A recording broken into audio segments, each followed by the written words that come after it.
Nixon big பாஸ்ல இருந்து evict ஆனது யாருக்கு சந்தோஷமோ இல்லையோ எனக்கு ரொம்ப சந்தோஷம், ரொம்பவே ரிலாக்ஸ்டா இருக்கு அப்படிங்கிற மாதிரி தான் ஐஷோட அப்பா அவரோட இன்ஸ்டாகிராம்ல ஒரு ஸ்டோரி இப்ப ஷேர் பண்ணிருக்காரு. இது நீங்க வேற எதுக்கும் போட்ட மாதிரிலாம் தெரியல, நிக்சனோட எவிக்ஷனுக்காக தான் இப்படி ஒரு ஸ்டோரியை ஷேர் பண்ணிருக்கீங்க போல அப்படின்னு சொல்லிட்டு இருக்காங்க. அது மட்டும் இல்லாம பிக் பாஸ்ல இருந்து எவிக்ட் ஆனதுக்கு அப்புறமா ஃபர்ஸ்ட் டைமா ஐஷோ அவங்களோட சோஷியல் மீடியால போட்டோஸ் அண்ட் வீடியோஸ்மே ஷேர் பண்ண ஆரம்பிச்சிருக்காங்க. நிக்சனோட எவிக்ஷனும் ஐஷோ சோஷியல் மீடியால கம்பேக் கொடுத்ததும் சைமல்டேனியஸா ஒரே நேரத்துல நடந்ததுனால இது எல்லாமே கோஇன்சிடென்ஸ் மாதிரி தெரியல. நிக்சனோட எவிக்ஷனால தான் இவங்க இவ்வளவு ஹாப்பியா இருக்காங்க, அதோட ரிஃப்ளெக்ஷன் தான் அவங்க கிட்ட இப்படிலாம் ரியாக்ட் பண்ணிட்டு இருக்காங்க அப்படிங்கிற மாதிரி ஐஷோ ஃபேமிலி போஸ்ட் பண்ணிருக்க போட்டோஸ் அண்ட் வீடியோஸ் கீழே எல்லாருமே கமெண்ட் பண்ணிட்டு இருக்காங்க.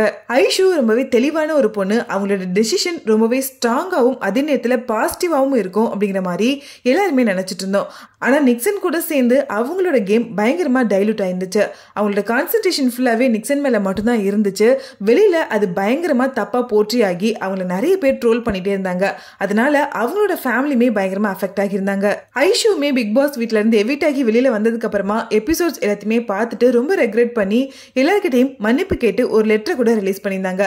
அதுக்கப்புறமா ஐஷோ என்ன பண்றாங்க, எப்படி இருக்காங்க, அவங்க அந்த டிராமாஸ்ல இருந்து வெளியில வந்துட்டாங்களா, அது எதுவுமே அப்டேட் பண்ணாம இருந்த நேரத்துல நேத்து நைட்டு ஐஷோ ரொம்பவே ஹாப்பியா அவங்களோட சோஷியல் மீடியா பேஜ்ல போஸ்டர் ஷேர் பண்ண ஸ்டார்ட் பண்ணிருக்காங்க.